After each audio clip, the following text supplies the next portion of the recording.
The Rise and Fall of the Blades by Anonymous.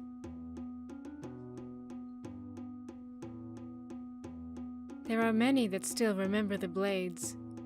There are fewer that can pass down their stories, their origins, and their downfall. My father could. In his proudest moments he said to me, "You keep secrets like the Blades." The Blades were good at keeping secrets. They didn't write down much. They passed information carefully between their spies in every province to their elite members that protected the emperors. Even amongst their members, they kept much secret. Many associate the Blades with their ceremonial Akaviri armor and curved longswords. One can trace the Blades back to the fiercest warriors of Akavir, the Dragon Guard. It was there, just as they would do in Tamriel, that they protected rulers and their kingdoms. But recent discoveries show it to be much more than that. Many classic texts tell us of adventurers through Akavir, known as the Dragonlands of the East. Many from Tamriel have attempted to conquer it, most famously Emperor Uriel V and his 10th Legion in 3rd Era 288, as documented in the Imperial Dispatch, Disaster at Ionith. Dragons have long been legend in Akavir, and many believe that their brief appearance in Tamriel's history are those that escaped Akavir, for it was there they were hunted and killed off by the Dragon Guard. The Dragon Guard would follow those that fled to Tamriel in the late First Era. Invading from the north, the Dragon Guard met not only dragons, but the men of Skyrim, who don't meet invasion with pitchers of mead. The Dragon Guard cut a path through Skyrim, and it was not until they were stopped by Rem and Cyrodiil during the Battle of Pale Pass that the invasion came to an end. It was Rimmon who united the human lands of Cyrodiil and defeated the Akaviri invaders. Rimmon is one of the first documented and widely accepted of the mythic Dragonborn, those anointed by Akatosh and Alessia themselves. Born with the soul of a dragon, is what his followers would say. Reports differ widely on the nature of the battle at Pale Pass, but the end result is the same, that the remaining Dragon Guard, upon hearing the voice of Rem and Cyrodiil, knelt and swore their lives to him, their conqueror and savior. Fragments from late First Era text refer to the warriors dropping to their knees, saying, "We were not hunting," or did not intend, author rough translation. Continuing, "We have been searching for you." They protected Rimmon with their lives, as well as his descendants, as the Rimmon dynasty ushered in Tamriel's Second Era.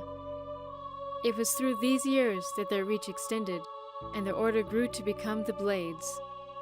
Their conquest of the dragons complete, they only sought to protect the Dragonborn, and through him, the Empire.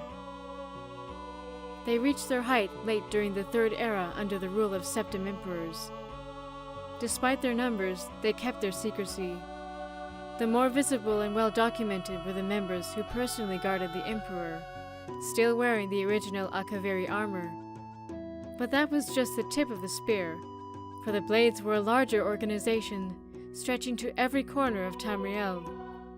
These agents were of every race.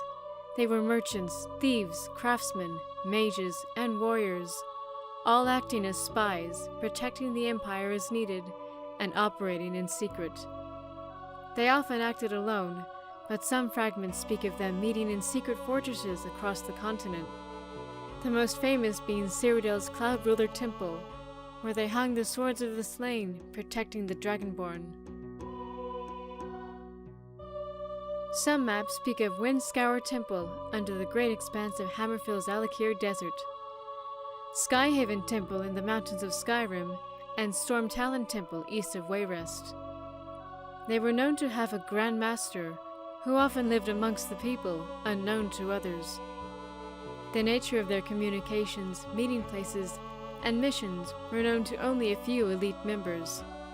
The only two to know all were the Grand Master himself and the Chronicler, whose only job was to make sure the group's mission was never known, but never lost.